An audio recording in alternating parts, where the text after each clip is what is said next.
رسوله النبي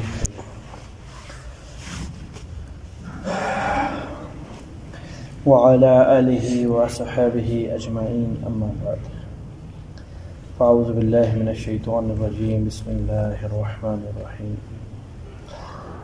وَلَقَدْ أَرْسَلْنَا مُوسَى بِآيَاتِنَا وَسُلْطَانٍ مُبِينٍ إِلَى فِرْعَوْنَ وَمَلَئِهِ فَاتَّبَعُوا أَمْرَ فِرْعَوْنَ وَمَا أَمْرُ فِرْعَوْنَ بِرَشِيدٍ يَقْدُمُ قَوْمَهُ يَوْمَ الْقِيَامَةِ فَأَوْرَدَهُمُ النَّارَ وَبِئْسَ الْوِرْدُ الْمَوْرُودُ وَأُتْبِعُوا فِي هَذِهِ لَعْنَةٌ وَيَوْمَ الْقِيَامَةِ بِئْسَ الرِّفْدُ الْمَرْفُودُ ذلك من أنباء القرى نقصه عليك منها قائم وحسيد وما ظلمناهم ولكن ظلموا أنفسهم فما أغنت عنهم آلهتهم التي يدعون من دون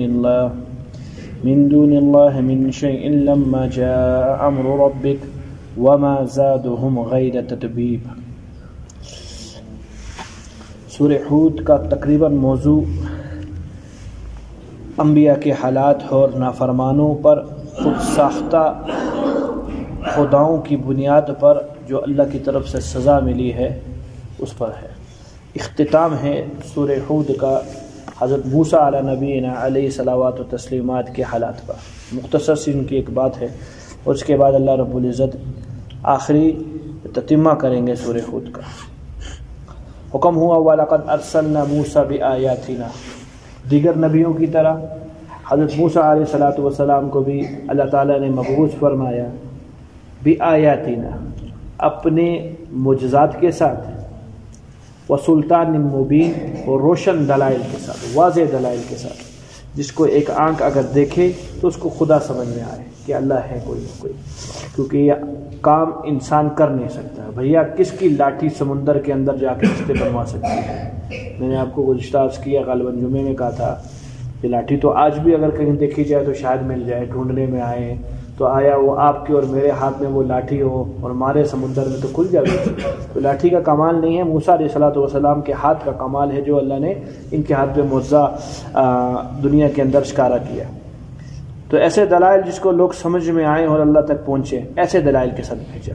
کن کی طرف؟ وقت کا فرعون ولید بن مصعب کی طرف. الی فرعون وملئہ وملابہ، اور بھیجا اللہ تعالیٰ نے فرعون کی طرف وملئہ اور اس کی جماعت کی طرف، اس کے سرداروں کی طرف. لیکن نہ فرعون ایمان لایا نہ سردار ایمان لائے. فاتبعوا امر فرعون، یہ جو سرداران قوم اور سرداران فرعون تھے انہوں نے فرعون ہی کی رائے کی اتباع کی. اللہ فرماتے ہیں وما امر فرعون برشید، اور فرعون کی جو رائے تھی اللہ فرما رہے وہ درست نہیں تھی. بات بات کے اوپر فرعون صاحب کے عقیدے بدلتے رہتے تھے. شروع میں جب تربوز بیچا کرتے تھے تو معبود تھے، عبد تھے، اور بت معبود تھے. پھر ایک وقت ایسا آیا جب سلطنت مل گئی تو اب کچھ بتوں کے خود خدا بن گئے اور کچھ خداؤں کے خود بندے بن گئے. وہ پھر جب بہت زیادہ قابض ہو گئے، سارے کے سارے قبطی ہاتھ میں تھے اور بنی اسرائیلی غلام بن گئے. اب کسی معبود کی ان کو ضرورت نہیں تھی، اب خود معبود بن گئے. کہا ہم ہی کیا ہیں؟ اللہ ہیں. اللہ فرما رہے ہیں فرعون کی جو رائے تھی وہ ٹھیک نہیں تھی. لہٰذا چونکہ قوم کا پیشوا بگڑا ہوا تھا، اس زمانے کا بڑا یہی تھا، نبی موجود نہیں تھے اس زمانے میں، نبی بعد میں آئے ہیں فرعون کو دعوت کے لیے.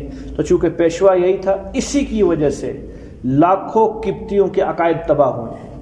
لاکھوں قبطی جہنم میں جو گئے ہیں بنیاد کس نے ڈالی؟ فرعون نے ڈالی. لہذا پیشوا آگے ہو جائیے. یقدم قومہ یوم القیامہ، کل اپنی قوم سے آگے ہوئے گا. قوم قیامت کے دن اپنی قوم سے آگے ہوئے گا. فاوردہم النار، اور یہی اپنی قوم کو جہنم میں ڈلوائے گا. پہلے خود جائیں گے حضرت، اس کے بعد ان کی قوم جائے گی. آگے آگے یہ ہوں گے. اس لیے ہر عقیدے کی جو بنیاد رکھنے والے احباب ہیں جنت میں سب سے پہلے بولو بھائی کون جائے؟ حضور صلی اللہ علیہ وسلم جو عقیدے کی بنیاد رکھنے والے ہیں. ان کی پیشوا جو ان کی ترتیب پہ زندگی گزارنے والے آپ کے پیچھے پیچھے وہ بھی چلے جائیں گے جنت کے اندر. اور جو ہیں فرعون یا باطل عقائد والے، تو جس نے عقیدے کی بنیاد رکھی اور وہ باطل عقیدہ تھا، تو سب سے پہلے مقتدا جائے گا، پھر مقتدی جائے گا، مقتدی پیچھے ہوگا، مقتدا آگے ہوگا، یہی ترتیب یہاں بھی ہوئی۔ تو یہ فرعون صاحب جو ہوں گے یہ سب سے آگے ہوں گے، جہنم میں ڈالیں وہ ڈلوائیں گے۔ اللہ فرما رہے وَبِئْسَ الْوِرْدُ الْمَوْرُودُ، بڑا ہی برا ٹھکانہ ہے اترنے کے لیے جس میں یہ لوگ اتریں گے، یعنی جہنم بڑا ہی برا ٹھکانہ ہے۔ ہاں، اس ٹھکانے کے بارے میں فرمایا، اس نے خود ہی فرمایا، جہنم کی ایک پکار آئی، اللہ رب العزت سے عرض کی، ایک تھوڑا سا ایک محبت بڑا شکوہ کیا، اللہ میرا بعض حصہ میرے بعض حصے کو ہی کھا رہا ہے، یعنی بعض حصہ انتہائی تکلیف دہ حصہ ہے جو میرے حصے کو کھا رہا ہے، تو کچھ کیجئے، تکلیف ہے، جہنم کو تکلیف ہو رہی ہے، اندازہ کرو بھیا، اس حصے سے جہنم پناہ مانگ رہی ہے، اللہ سے شکوہ کر رہی ہے، اللہ تعالیٰ کوئی ترتیب بنا دو کہ میرے کو تکلیف ہے اس سے۔ اللہ نے 2 مرتبہ سانس لینے کی اجازت دے دی سال میں جہنم کو۔ کتنی مرتبہ؟ میں آپ کو حدیث سنا رہا ہوں بھائی، کتنی مرتبہ سانس لینے کی اجازت دے دی؟ 2 مرتبہ۔ پہلی مرتبہ گرمیوں میں لیتی ہے اور دوسری مرتبہ سردیوں میں لیتی ہے۔ جو لوگوں کو گرمی لگتی ہے وہ اس سانس کی وجہ سے لگتی ہے، اور جو لوگوں کو سردی محسوس ہوتی ہے وہ بھی اس سانس کی وجہ سے ہوتی ہے۔ یہ حدیث پاک ہے آپ صلی اللہ علیہ وسلم کی۔ یہ برا ٹھکانہ ہے جس کے اندر اللہ تعالیٰ اس کو بھیجنے لگے ہیں، فرعون کو اور فرعون کے ماننے والوں کو۔ وَأُتْبِعُوا فِي هَٰذِهِ لَعْنَةً وَيَوْمَ الْقِيَامَةِ، اس دنیا میں بھی لعنت ان کے پیچھے لگی رہی اور کل قیامت کے دن بھی لعنت ان کے پیچھے لگی رہے گی۔ لعنت سے مراد کیا ہے؟ البعد من الرحمہ، اللہ تعالیٰ کی رحمت سے دوری کا نام کیا چیز ہے بھیا؟ لعنت ہے۔ میرے محترم ساتھیوں، کسی کے لیے لعنت کرنا، کسی پر لعنت کرنا، حدیث پاک میں آتا ہے اس کا قاعدہ قانون اللہ کے ہاں کیا ہے؟ یہ لعنت آسمانوں کی طرف اٹھتی ہے، تم پہ لعنت ہو، یہ کہاں اٹھتی ہے؟ آسمانوں کی طرف۔ اگر اگلا مستحق ہے لعنت کے، جس پر لعنت کی گئی ہے، تو اللہ سے اجازت لے کر یہ لعنت اسی آدمی پر آ جاتی ہے جس کے لیے کی گئی ہے، اور اگر وہ شخص لعنت کا مستحق نہیں ہے جس پر کی گئی ہے، وہ بے گناہ ہے، تو جس شخص نے لعنت کی ہے اس کے اوپر یہ لعنت آ جاتی ہے۔ بد دعا کا بھی یہی معاملہ ہے، بد دعا کا بھی یہ، اگر دل تنگ ہو گیا اور کسی کے لیے زبان کھل گئی، تو اگر وہ مستحق تھا اس بد دعا کے تو نقصان ہوئے گا، اور اگر وہ مستحق نہیں تھا تو بھیا جو اس کے لیے دعا کی ہے آپ خوشیاں مناؤ، وہ دعا آپ کے لیے ہوگی، جو اس کے لیے آپ نے پسند کیا تھا وہ آپ کے لیے ہو گیا۔ تو بھیا دونوں معاملوں کے اندر بڑی احتیاط کی ضرورت ہے کہ زبان کھولی جائے۔ لعنت کے معاملے میں بھی حضور صلی اللہ علیہ وسلم تو ہمیں درگزر کرنا، بھیا جو تجھے برا بھلا کہ تو اس کو دعا دے، اور یہ دین کا اعلیٰ پیمانہ بتلایا آپ صلی اللہ علیہ وسلم نے، کروڑوں قسم کی تہجدوں سے، کروڑوں قسم کے فلاں فلاں وظائف سے، سب سے اعلیٰ پیمانہ۔ آخری درجہ کیا ہے؟ آخری درجہ کہ کم از کم تو زیادتی نہ کر۔ یہ میں نے آپ کو پہلا درجہ بتلایا تقوی کا کہ اس سے زیادتی کی تو نے کیا کر دیا؟ دعا دے دی، اس کی صلہ رحمی کر دی۔ اور آخر درجہ کیا ہے کہ کم از کم خود اپنے ہاتھ کو روک لے، کہ خود تکلیف کسی کو نہ دے۔ میرے محترم ساتھیوں، تکلیف دینا ہم جانتے نہیں ہیں، ہمارے پاس معلومات انتہائی کم ہیں علم دین کی۔ تکلیف دینا کیا ہے؟ میں نے کسی محفل میں یہ بھی عرض کیا آپ کے سامنے، نمازیوں کے کندھے پھیلا دینا تکلیف دینا ہے، بالکل نامناسب بات ہے۔ میں وہ والا حکم نہیں بول رہا ہوں جو کتابوں میں لکھا ہے، بس میں نامناسب کا لفظ استعمال کر رہا ہوں کہ بالکل نامناسب بات ہے۔ فرض پڑھتے ہیں، پیچھے نکلنے کی کوشش کرتے ہیں، خصوصاً جمعے کے دن یہ کام زیادہ ہوتے ہیں، عام دنوں میں چونکہ مجمع کم ہوتا ہے تو یہ کام کم ہوتے ہیں، لیکن پھر بھی تکلیف ہے۔ ایک آدمی نماز پڑھتا ہے، نمازی کو نماز کے یا نماز نہ بھی پڑھے، ایسے 2 ساتھی بیٹھے ہوئے ہیں، ان دونوں کو سائڈ پہ کر کے پھلانگنا انتہائی نامناسب حرکت ہے، بچے جائے، خوب سے خوب بچا جائے، مسلمانوں کو تکلیف دینا ہے۔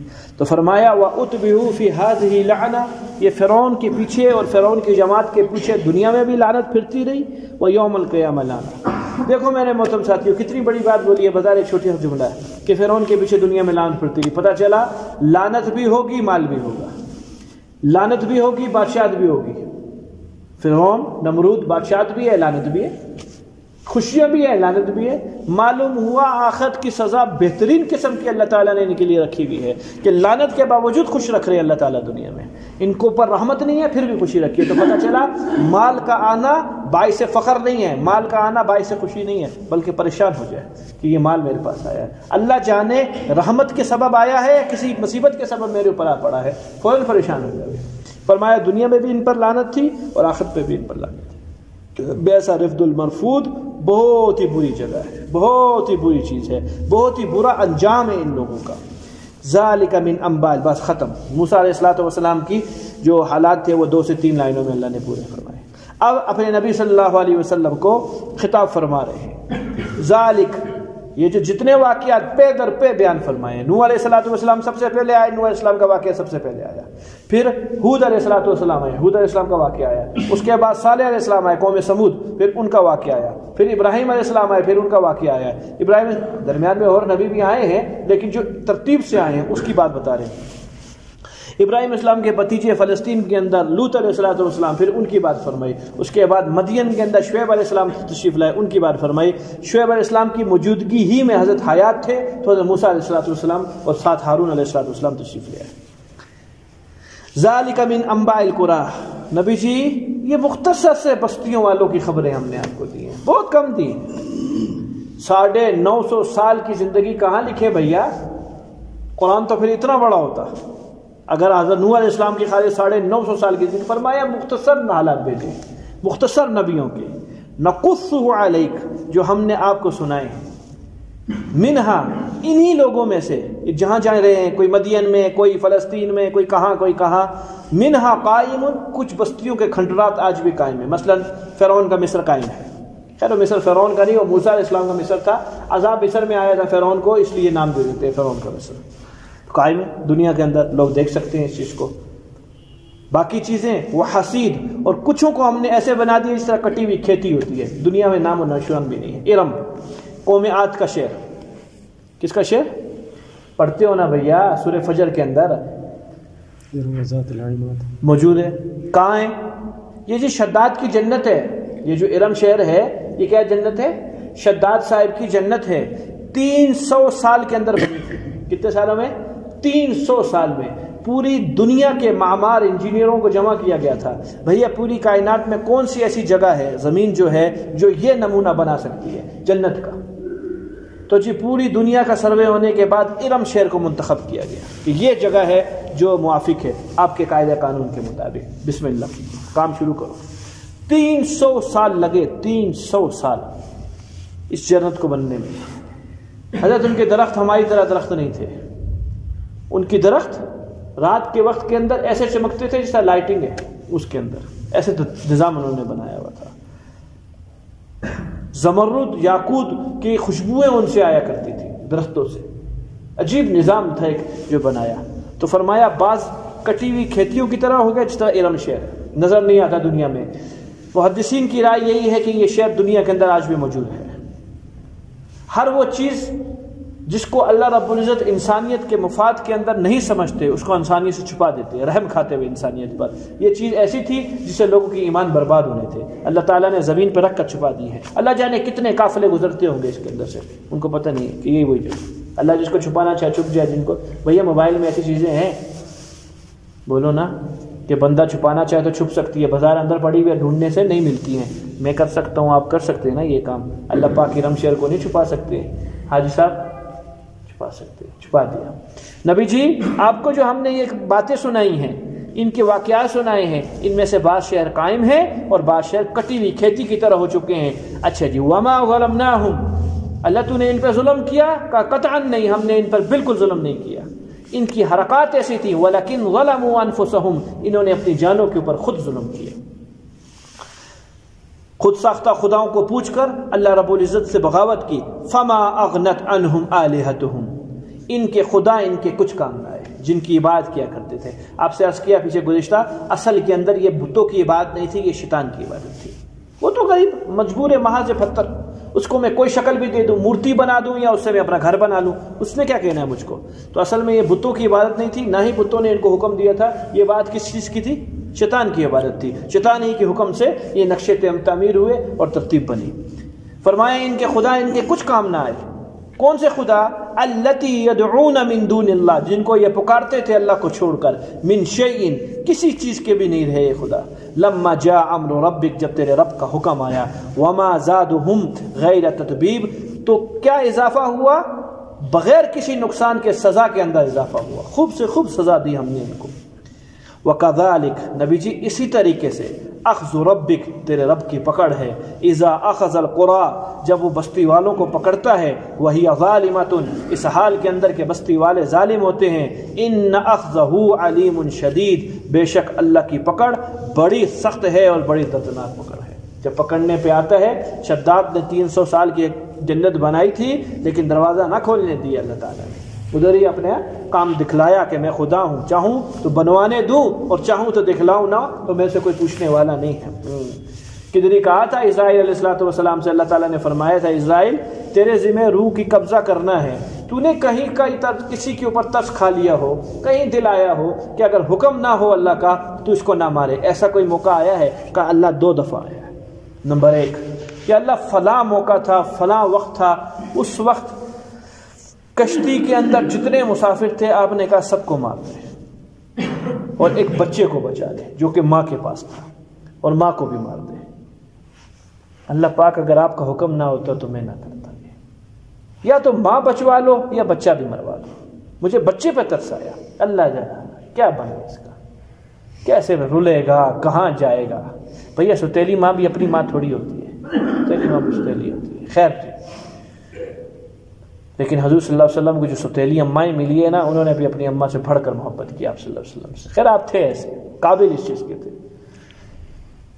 اور کا دوسرا شداد پہ ترس آیا، اللہ اتنی محنت کی اس ظالم نے، 300 سال لگے اس کو جنت بننے میں، کائنات کے خزانے قدموں میں آ گئے اس کے، اور اس نے اس سے سارا تعمیرات کروائیں، جنت نہیں دی، بار بار اس غریب کی امیدیں ادھر ٹوٹ گئی۔ اللہ نے تبسم فرمایا جیسے اللہ کی شان ہے، کیفیت کا کوئی سوال نہیں۔ حضرت جی مسکرا دیے، کہا وجہ کا ایک آدمی میں تجھے ترس آیا، کہ نہیں اللہ تعالیٰ 2 آدمیوں پہ آیا ہے، ایک اس پہ بھی آیا ہے ایک اس پہ بھی آیا ہے، کہ یہ دونوں ایک ہی ہے۔ وہ شداد تھا جس پہ تو ترس کھا رہا تھا، بچے گا کیسے؟ اگلا جنت بنا کے میرے مقابلے کر رہا ہے، یہ اللہ ہے۔ قل هو اللہ احد، یہ اللہ کی ذات ہے۔ بات شروع ہوگی تو ابھی پورے سن لیجئے۔ حضرت غریب آدمی تھا، میں نے کہا ماں باپ تھے نہیں، ماں تختے کے اوپر مر گئی کشتی کے، تھا فاتر، طبیعت کے اندر شیطانی طبیعت تھی، چلاک قسم کا آدمی تھا غریب۔ اس کو کسی ساحل کے کنارے کے اوپر سرما نما کوئی چیز ملی، اس کا جو بڑا بادشاہ تھا اس زمانے میں، یہ اس کے سفر میں ساتھ تھا، بادشاہ کو اس نے دکھلائی، بادشاہ بھی چلاک تھا، بادشاہ نے کہا اللہ جانے اجنبی جگہ کے اوپر چیز پڑی ہے، کوئی زہریلی چیز ہی نہ ہو جائے تو نقصان ہی نہ ہو جائے۔ اس نے کہا کسی کو بلاؤ، یہ ابھی اس کی مراہقت کی عمر میں تھا، شداد جو تھا، مراہقہ کہتے ہیں، ابھی تک بالغ نہیں ہوا تھا، اس کو بلایا گیا، آ جاؤ، اس کو لگا سنو دیکھتے کیا ہوتا ہے۔ شداد کی جب آنکھوں میں سرما آیا، حضرت جو پہاڑوں کے اندر اللہ نے معدنیات اور خزانے چھپائے اس کو نظر آنے لگے۔ میں نے کہا طبیعت میں کیا چلا کو ہو، میری آنکھوں کو اندھا کر دیا تم لوگوں نے، اللہ کے بندے یہ کیا کر دیا؟ انہوں نے کہا نقصان دہ چیزیں چھوڑ کے چلے گئے، بس یہ اس کو حربہ مل گیا کہ یہ ترتیب ہے کوئی نہ کوئی۔ چلتے چلتے چلتے اس کے ساتھی اپنے ساتھ کر لیے، بالکل فرعون کی ترتیب بنائی اس نے، وقت کے بادشاہ کے خلاف بغاوت کی، وقت کے بادشاہ کو ختم کر کے خود بادشاہ بن گیا۔ یہ یہاں سے شداد کی ابتدا ہوئی ہے، اور چلتے چلتے کہاں تک پہنچ گیا؟ یہاں پہنچ گیا کہ جنت بنائے اللہ کے لیے۔ فرمایا یہ خود ظالم ہیں، اللہ نے جب ان کو پکڑا تو دردناک پکڑا، اور ایسا پکڑا کہ پھر اللہ کی پکڑ سے بچ نہیں سکے یہ۔ ان فی ذلک لآیہ، اے سننے والے سن، ان تمام واقعات میں تیرے لیے ایک زبردست عبرت ہے۔ کس شخص کے لیے؟ لمن خاف عذاب الآخرہ، جو آخرت کے عذاب سے ڈرتا ہے۔ عبرت ظاہر ہے، دنیا میں اللہ تعالیٰ نے اتنا خطرناک قسم کا پکڑا تو آخرت میں اللہ پھر کیسا پکڑے گے؟ عبرت واضح ہے، ایسا پکڑا کہ ان کا نام و نشان جگہ جگہ اللہ تعالیٰ نے فرمایا کَأَلَّمْ يَغْنَوْا فِيهَا، ان کو ہم نے ایسے مارا گویا دنیا میں بسے ہی نہیں یہ لوگ، کسی کو یاد بھی نہیں ہے کہ فلاں بندہ بھی دنیا میں رہا کرتا تھا، ہم نے یوں مارا۔ اے لوگوں یاد رکھو، ذَلِكَ يَوْمٌ مَجْمُوعٌ، کل قیامت کا دن ہوگا، یہ جمع ہونے کا لوگوں کے دن ہے، سب کے سب لوگ لَهُ النَّاسِ جمع ہوں گے، وَذَلِكَ يَوْمٌ مَشْهُودٌ، اور یہ دن حاضری کا دن ہوگا۔ رب کے سامنے ایک ایک انسان کھڑا ہوگا. آج چھوٹا بڑا سمجھ میں آئے گا, کہے گا مالی ہذہ کتاب, اللہ جی کتاب کیسی ہے, لا یغادر صغیرۃ ولا کبیرہ, نہ چھوٹا چھوڑتی ہے نہ بڑا چھوڑتی ہے, سب سامنے کر کے رکھ دیتی ہے. وما نؤخرہ الا لأجل معدود, اللہ فرماتے ہیں چند دیر کے لیے ہم نے اس دن کو ملتوی کیا ہوا ہے, وقت زیادہ لمبا نہیں ہے, وقت بہت مختصر سا ہے, تھوڑی دیر کے لیے. حضور علیہ الصلوۃ والسلام کا فرمان ہے, حضرت نے فرمایا قیامت کی نشانیوں میں سے ایک نشانی میری بعثت ہے. قیامت کی نشانیوں میں سے ایک نشانی محمد رسول اللہ صلی اللہ علیہ وسلم کا مبعوث ہونا ہے. پھر فرمایا بعثت انا والجنہ والساعہ کہاتین, کہ میں اور یہ قیامت دونوں ان دو انگلیوں کی طرح ہیں. میرے بعد اگلا نمبر کس چیز کا ہے؟ حضرت موسیٰ اشعری رضی اللہ عنہ کو بہت لمبی عمر ملی ہے, 250 سال 280 سال کے اقوال ہیں ان کے, لمبی عمر ملی ہے ان کو. حضرت فرماتے ہیں آپ صلی اللہ علیہ وسلم سے بیان فرما رہے ہیں مسلمان ہونے کے بعد, یا رسول اللہ ہم ایک سمندر کے سفر میں تھے تو ہماری کشتی ٹکرا گئی کسی چیز کے ساتھ, یقین ہو گیا کہ سب کو موت آ جائے گی کیونکہ بچاؤ کی کوئی شکل نہیں ہے, چگاف ہو گیا تھا کشتی کے اندر. تحقیق کے بعد پتہ چلا کسی چٹان سے نہیں ٹکرائی, کسی عجیب مخلوق سے ٹکرائی ہے, اور بعد میں پتہ چلا وہ مخلوق انسانی ہے. وہ ایک عجیب و غریب بدنما بدصورت کراہت والی ایک عورت تھی, لمبا چوڑا اس کا جسم جس طرح چٹان ہوتی ہے پوری, اس کے ساتھ ٹکرائی اور کشتی کو اس نے روک دی. آخر وہ ہمیں پکڑ کر ساحل تک لے گئی, بچا دیا اس عورت نے. اس کے بال زمین کے اندر پڑ رہے تھے اور زمین میں سوراخ ہو رہے تھے, ایسی حالت تھی گویا لوہے کے بال بنے ہوئے. ہم نے اس سے پوچھا تو کون ہے؟ کہا میرا نام جسوسہ ہے, جاسوس کی جمع جسوسہ, میں تمہیں ایک وادی کی طرف لے جاؤں گی. ہم نے انکار کیا کہ نہ, وہ زبردستی لے گئی. ہم نے ایک بندہ دیکھا, اس کی ایک آنکھ انگور کے دانے کی طرح باہر نکلی ہوئی ہے, کافارا کافر اس کی پیشانی کے اوپر لکھا ہوا ہے, زنجیروں سے جکڑا ہوا ہے, توکے ہیں گلے کے اندر, بیڑیاں ہیں, پورا لوہے کے اندر جمع ہے, اور وہ اتنی زور زور سے ہنستا ہے ڈر لگتا ہے اب توڑے کا زنجیریں اور یہ آئے کام پر. لمبا ترنگا آدمی, عجیب و غریب قسم کا جسہ اس کا اور بہت بڑی جان اس کی. ہم نے کہا تو کون ہے؟ کہا پہلے ہاں تم معمور ہو, میں معمور نہیں ہوں, تمہیں یہاں لایا گیا, میرے بارے میں مت پوچھو میں کون ہوں, تم بتاؤ. ہاں جی, وہ غریبوں کا نبی آ گیا, جلدی بتاؤ, غریبوں کا نبی آ گیا. لوگوں نے کہا کہ ہاں ایک نبی تو مبعوث ہوئے ہیں دنیا میں, اور غریب لوگ ہی اس پر ایمان لائے. اچھا بتلاؤ, جو اس پر ایک دفعہ ایمان لاتا ہے ہٹتا تو نہیں ہے نا؟ کہا نہ بھائی, جان دے دیتا ہے وہ نہیں ہٹتا اس کے اوپر. ہاں. کہا زکوٰۃ ہدیہ لیتا ہے یا صدقہ لیتا ہے؟ کہا صدقے کو آگے تشکیل کر دیتے ہیں, ہدیہ قبول کر لیتے ہیں, خود صدقہ نہیں کھاتے. کہا ہاں. امیر لوگ کیسے ہیں؟ کہا امیر لوگ ان کی مخالفت کرتے ہیں. وہ اپنے آپ کا لقب کیا بتاتا ہے؟ کہ وہ اپنے آپ کا لقب امی بتاتا ہے کہ میں امی ہوں. تو کہا اتنی زور سے وہ ہنسا, ہم نے کہا اب ٹوٹی اس کی زنجیریں. تو کہا کون؟ کہا یہ نبی مرسل ہے, یہ محمد رسول اللہ صلی اللہ علیہ وسلم ہے, اور میں دجال ہوں, عنقریب میرا زمانہ آنے والا ہے. یہ جائیں گے اور ہم آئیں گے آپ صلی اللہ علیہ وسلم کے بعد. یہ حضرت موسیٰ علیہ السلام, موسیٰ اشعری رضی اللہ عنہ کی روایت ہے, ابو داؤد شریف میں لکھی ہوئی. حضور صلی اللہ علیہ وسلم کو گئے ہوئے بھی 1442 سال ہو چکے ہیں. دجال تو نہیں آیا, لیکن دجالی فتنے آمد ہوتی ہے نا بھیا, کیا ہوتی ہے؟ گاڑی آ رہی ہو, ریل گاڑی, تو انجن ہارن بجاتا ہے, آواز پہنچ جاتی ہے, تھوڑی دیر صاحب سے انجن صاحب بھی آ جاتے ہیں. تو بالکل یہی ماحول ہے. دجالی فتنے آ چکے ہیں دنیا کے اندر, گھیر لیا ہے ان دجالی فتنوں نے. حرم بھی محفوظ نہیں ہے ان فتنوں سے. میں آپ کو اور اندر کی بات بتاؤں, اللہ تعالیٰ دنیا میں, میرے بھائیوں میں نے گزشتہ بھی عرض کیا, گناہ ایسی گندی چیز ہے, 20 سال کے بعد کل قرآن بھول گیا اس کا, میں نے کل سنائی, ضرور اس کا سب ملتا ہے. جو حالت حرم کی بے ادبی کی انتہا کی ہوئی تھی میں نے اور آپ نے, ہونا یہی تھا جو ہوا ہے اور ابھی تک موجود ہے, کہ بیت اللہ بند ہی ہونا تھا. کیا کیا ہوا تھا جی ہم نے؟ حضرت ہم نے بیت اللہ کو پکنک گاہ بنایا ہوا تھا, سیر و تفریح کی جگہ بنایا ہوا تھا. جس طریقے سے لوگ ناران کاغان چاہتے ہیں, یہ زیادہ پیسوں والے وہاں جانے لگے, نام و نمود بھی ہو جائے گا, حاجی صاحب فلان صاحب بھی پکارے جائیں گے, اور ساتھ ساتھ ہماری منشا بھی پوری ہو جائے گی. آنکھوں سے زمزم پھینک رہا ہے, استریاں وہاں سے لا رہا ہے, آنکھوں کے سامنے, ہمارے سامنے ہوا جدہ ایئرپورٹ کے اوپر, زمزم پھینکتا ہے وزن زیادہ ہو گیا تھا نا، زمزم ادھر اٹھا کے اس نے پھینکا، وہ اپنا اشتریاں لے کے آ رہا ہے، ڈرائی فروٹ لے کے آ رہا ہے۔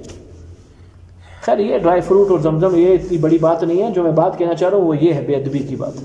وہ کیا میرے محترم ساتھیوں، کمال درجے کی ریاکاری بیت اللہ میں پائی جا رہی ہے، کمال درجے کی ریاکاری۔ وہ کیا، دعا مانگ رہا ہے، سیلفیاں کھینچی جا رہی ہیں۔ خیر سیلفیاں تو بہت کم ہو چکی ہے، لائیو دکھایا جا رہا ہے اپنے گھر کے اندر۔ دیکھیے ایسا بندہ بھی میں نے دیکھا، نگاہ پڑی، وہ بنین پہن کے تکیے کے ساتھ لیٹا ہوا ہے اور بیت اللہ سامنے ہے اور وہ دکھائی جا رہا ہے۔ وہ جو اندر جو پاکستان یا کسی ملک کے اندر ہوگا اس کی یہ حالت ہے بے ادب کی، سامنے بیت اللہ کھڑا ہوا ہے۔ جناب رسول اللہ صلی اللہ علیہ وسلم کے روضہ مبارک پر میرے محترم ساتھیوں ایسی جگہ ہے کہ رونڈ کے کھڑے ہو جائے، روح کانپ جائے کہ کس حضرت کے سامنے پیش ہونے لگے ہیں۔ منہ ہے یہ والا حضرت کے سامنے پیش ہونے کا، کوئی غم نہیں، کوئی کچھ نہیں، نہ اتباع کا شوق، نہ خوف ہے، نہ کچھ ہے۔ آپ صلی اللہ علیہ وسلم کی تصویر لی جا رہی ہے۔ تو یہ تو کورونے مورونے تو سبب ہوتے نا بھیا، یہ تو اللہ کوئی نہ کوئی ترتیب تو بنائیں گے۔ آخر نام کورونا آ گیا، بہانہ کورونا بن گیا جی، کورونا سے حرام بند ہو گیا۔ حرکات میری اور آپ کی ہیں جس کی بنیاد کے اوپر یہ ہو، اور کوئی مسئلہ نہیں ہے۔ تو ڈرنے کی چیزیں ہیں، خوب سے خوب خوف کی چیز ہے، معمولی بات ہے میرے بھائیو۔ کل قیامت کے دن پیش ہوگی، اسی چیز کو اللہ پوچھے، اسی چیز کو پوچھے تو کیا جواب دیا جائے گا؟ ہاں، مفتی شفیع عثمانی صاحب، مفتی تقی عثمانی صاحب کے والد صاحب، حضرت کی کتابوں میں لکھا ہے ایک بات ہے، حضرت نے فرمایا حرم میں تھا، روضہ اقدس کے اندر سامنے تھا میں، ریاض الجنہ کے اندر اللہ نے عصر کی نماز پڑھنے کی توفیق عطا فرمائی، نوفل پڑھ رہا تھا عصر سے پہلے، تو آواز لگ گئی کہ بھئی ہوگی بس بند کر دیتے رستہ کہ ابھی اور نہیں، ابھی عصر کے بعد آنا۔ آواز لگ گئی، بس جو موجود ہے موجود رہے، عصر کی نماز کے بعد باقی۔ تو اللہ نے توفیق دے دی ریاض الجنہ میں کہ اس سنتوں اور فرض کے درمیان میری آنکھ لگ گئی، آپ صلی اللہ علیہ وسلم کی زیارت ہوگی مجھ کو۔ حضرت نے مجھ سے مناجات کر، حضرت نے فرمایا شفیع تو بھی نہیں روکتا لوگوں کو کہ مجھے تکلیف دیتے ہیں، کہ جب یہ دو بندے میرے سامنے آتے ہیں میں اپنا چہرہ یوں پھیر لیتا ہوں، میں ان کی طرف دیکھتا بھی نہیں ہوں، چاہے جائے کہ ان کے سلام کا جواب دوں۔ یا رسول اللہ وہ کون ہے؟ کہ یہ جو مجھے تصویریں کھینچ کے مجھے تکلیف دیتے ہیں، تصویریں کھینچ کے مجھے تکلیف دیتے ہیں، دوسرا بندہ نہیں بتاتا، اس میں ہم اور آپ ملوث ہیں۔ بولے توبہ کرو میرے بھائیو، اللہ کے نبی صلی اللہ علیہ وسلم سے محبت عین ایمان ہے، ان کے بغیر نہیں کام بنے گا، بالکل کام۔ بڑی امیدیں ہیں حضرت سے، بڑی امیدیں ہیں۔ چور کا ہاتھ نہیں کٹنے دیا، حالانکہ خود قاضی ہیں، خود ہی کے حکم سے کٹنا ہے نا، ترتیب بناؤ کوئی اس طرح کی کہ اس کا ہاتھ نہ کٹے، ترتیب بناؤ۔ زانی کو سنسار نہیں ہونے دیا، ترتیب کو اس طرح کی بناؤ کہ اس کا حد کسی طریقے سے ساکت ہو جائے۔ قاتل کو مرنے نہیں دیا، کسی طرح کی ترتیب بناؤ کہ اس سے کے ساتھ ساکت ہو جائے۔ جو دنیا کا زخم نہیں دیکھ سکتا میرے اور آپ کے لیے، وہ آخرت کا مجھ کو اور آپ کو جہنم میں پھینکنا دیکھ سکے گا؟ نہیں دیکھ سکے گا۔ لیکن اللہ پھینکیں گے، اللہ کا دستور ہے۔ ناپاک جسم حرام ہے جنت کے اوپر، مجبوراً پھینکنا پڑے گا۔ جائیں گے جہنم میں، کتنی تکلیف ہوگی سینے اتر کے اندر، کتنی تکلیف ہوگی کہ میرے امتی جہنم میں سڑ رہے، کتنی تکلیف۔ دنیا کا میں نے کہا ہلکے ہلکے زخم ہے، چھوٹے چھوٹے زخم، وہ نہیں برداشت کرتے حضرت، آخرت کی جہنم کی کیسی تکلیف ہوگی۔ اللہ کے نبی صلی اللہ علیہ وسلم کی سنتوں پر عمل کیا جائے، اللہ سے توفیق مانگی جائے۔ حضرت بحلا نے تو اس گناہ کو ایسا گناہ لکھا ہے، فرمایا اس سے تو تکلیف بھی نہیں ہوتی، پتہ نہیں لوگ ہمت کیوں نہیں کرتے۔ داڑھی کی بات فرما رہے تھے کہ وہ گناہ جھوٹ کا عادی ہے، بدنظری کا عادی ہے، کہ اس سے طبیعت کو تکلیف ہوتی ہے، چھٹتے ہوئے تھوڑا ٹائم لگتا ہے، کہ اس میں تو کوئی تکلیف بھی نہیں ہوتی ہے، بس ہمت کر کے شروع کر دیں اور شیشہ نہ دیکھیں۔ تدبیر انہوں نے یہ بتائیے، کیا نہ دیکھیں؟ خود شیشہ نہ دیکھے کچھ عرصے تک، وہ الحمدللہ جب چہرے کے اوپر نور آ جائے گا پھر خود بخود ترتیب بنتی چلی جائے گی، خود چلی جائے گی۔ مانگو بھیا دعا، دعا مانگو، خوب مانگو۔ شادی شدہ بندے تو کسی اور شادی کے انتظار میں، بولو کوئی اور شادی کروانی ہے؟ سچی بتاؤ، آپس میں بیٹھے ہوئے ایک اور کروانی ہے، شادی کرنی ہے، ان کو سمجھ نہیں آئی۔ اللہ اکبر۔ سننے محاورہ ہے نا کہ جی داڑھی رکھ لی تو شادی کون دے گا، تو ابھی تو ہوگی ہے نا، ابھی تو جس نے دیکھنا ہے تو وہ دیکھ لیا، رکھ لیں گے خوش ہو جائے گی۔ اللہ اس داڑھی کی برکت سے اسوں کو بھی دین کی توفیق عطا فرما دیں گے۔ تو توفیق مانگو بھیا، خوب مانگو اللہ سے۔ ہم آپ کے لیے دعا مانگے، آپ ہمارے لیے دعا مانگو، ایک دوسرے کے ہم سب ریل کی پٹری کے پہیے ہیں، یوں ہی گاڑی دھکے دے دے کے انشاءاللہ چلتی رہے گی۔ لیکن مصیبت یہ ہے دھکوں سے گاڑی کہاں چلے، گاڑی ایندھن سے چلے، اور ایندھن کیا ہے؟ محبت ہے۔ ایندھن کیا ہے؟ محبت ہے۔ محبت بڑھاؤ، خود بخود عمل کرنا شروع کر دیں۔ چلیے یوم یاتی لا تکلم، کل قیامت کا دن آئے گا، لا تکلم نفس الا باذن، کوئی ذات اپنی طرف سے بات نہ کر سکے گی مگر اللہ تعالیٰ کی اجازت کے، جلال ہی اتنا ہوئے گا۔ فمنہم شقی و سعید، دو جماعتیں بننی ہیں کل قیامت کے دن، ایک بدبختوں کی جماعت، ایک سعادت مندوں کی جماعت۔ فاما الذین شقوا، پس بہرحال وہ لوگ جو بدبخت ہوں گے، انہوں نے اپنی نافرمانیوں کے ذریعے اپنی روح اور جسم کو ناپاک کر دیا، ففی النار، یہ جہنم میں جاویں گے، لہم فیہا زفیر، وہاں جہنم میں ان کی چیخ و پکار ہوگی، وشہیق، اور صرف دھڑنا ہوگا، صرف چیخ و پکار۔ علامہ بغوی رحمۃ اللہ علیہ کی روایت ہے، زفیر کہتے ہیں گدھے کی پہلی آواز کو، جب وہ زور سے ہانکتا ہے، یہ پہلی آواز ہوتی ہے، اور جب ہانک ہانک کے تھک جاتا ہے آواز پھر بھی آ رہی ہوتی ہے، لیکن وہ آواز اس کے حلق اور پیٹ میں چلی جاتی ہے، یہ ہے شہیق۔ کہ ایسے ہانکیں گے، ایسے چلائیں گے جہنم کے اندر، کہ ان کا جہنم میں کیا حالت ہوگی، چلانا اور صرف دھاڑنا ہوگا، اس کے علاوہ کچھ نہیں ہوگا۔ خالدین فیہا ما دامت السماوات والارض، اس وقت تک جہنم میں رہیں گے جب تک زمین اور آسمان قائم ہے۔ زمین آسمان تو اللہ نے ختم فرما دیے، تو قائم کہاں رہ گئے؟ یہ محاورہ نہیں بولا جاتا ہے، یہ محاورہ اللہ فرما رہے ہیں، یعنی جس طرح زمین اور آسمان ہمیشہ کے لیے ہمارے نگاہوں کے اندر، ہم مر جائیں گے زمین و آسمان قائم رہیں گے، اللہ نے فرمایا اس طرح یہ ہمیشہ کے لیے، یہ عربی کا ایک محاورہ ہے، ہمیشگی کے لیے بولا جاتا ہے، جب تک زمین اور آسمان ہے اس وقت تک یہ میں کام کروں گا، مراد کیا ہے؟ ہمیشہ کام کروں گا، فرمایا ہمیشہ رہیں گے۔ حدیث پاک میں کیا آتا ہے اس ہمیشگی کے بارے میں؟ فرمایا اگر اہل جنت کو، جہنم کو یہ بتا دیا جائے اس کائنات میں جتنے سنگریزے ہیں، یہ کنکریاں چھوٹی چھوٹی، بڑے پتھر نہیں، چھوٹے پتھر، کائنات میں جتنے، کوئی بتا سکتا ہے، بھیا گنتی بھی نہیں کر سکتے نا، کہ اتنے سال تم نے جہنم میں رہنا اور پھر نکال دیں گے، کہا ناچنے لگ جائیں گے لوگ، خوش ہو جائیں گے، اتنی بڑی مدت، کب پھر بھی خوش ہوئیں گے، ارے ایک دن تو جا رہے نا۔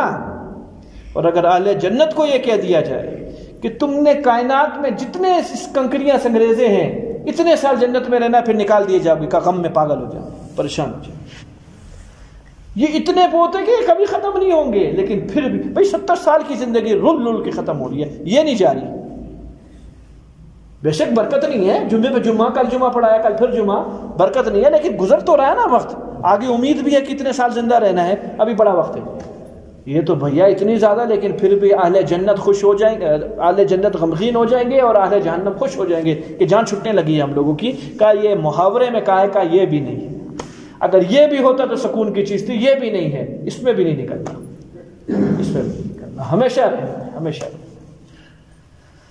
ہاں الا ما شاء ربک، ہاں جس کو اللہ چاہیں گے نکال دیں گے، یہ ہوں گے ایمان والے لوگ، اپنی اپنی صفائی کے لیے جا رہے ہیں۔ میں نے کہا آپ کو روایت سنائی تھی مسلم شریف کی، مسلمان جہنم میں عذاب کے لیے نہیں جائے گا، تطہیر کے لیے جائے گا، پاک ہونے کے لیے۔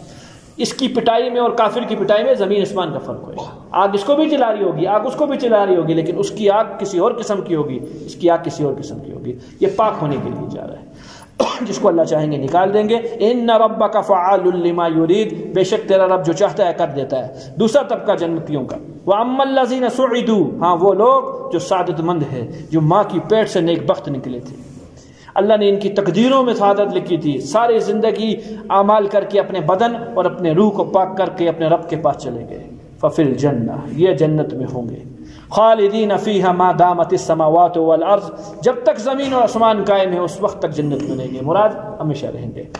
الا ما شاء ربک، آگے قاعدہ اپنی قدرت اللہ بتا دی، اگر میں چاہوں تو جہنم سے نکال بھی سکتا ہوں، چاہوں تو نکالیں گے نہیں، نکالیں گے نہیں، اللہ دے دیں گے پھر نکالیں گے نہیں، لیکن کا قدرت ہے نکال سکتا ہوں، کافر کو جنت ڈال سکتا ہوں، مسلمان کو جہنم پھینک سکتا ہوں، پوچھنے والا کوئی بھی نہیں ہے، قادر ہوں، لیکن سنت یہ نہیں ہے، ظلم نہیں کروں گا کسی پر، ایک ایک نیکی کا بدلہ تمہیں کہیں کہیں گناہ بڑھ کر دوں گا، اور ایک ایک گناہ کا جو سزا ہوگی صرف ایک گناہ دوں گا، زیادہ نہیں دوں گا، کر سکتا ہوں لیکن پھر بھی نہیں کروں گا۔ میں نے بتایا تو ہے آپ کو، کافر کا جتنا بڑا کفر ہے اس کے لیے چاہیے یہ تھا کہ اور بڑی سزا ہوتی، لیکن اللہ کی پھر رحمت کے کم سزا والی جنت میں اس کو رکھا جا رہا ہے۔ عطاء غیر مجزوز، اللہ فرما رہے غیر منقطع عطیہ ہے اللہ کا، یہ منقطع نہیں ہوگا، دن رات اللہ تعالیٰ کی رحمتیں، اللہ تعالیٰ کی نعمتیں ملتی جائیں گی، کٹیں گی نہیں درمیان میں، کسی دن ناغا نہیں ہوگا۔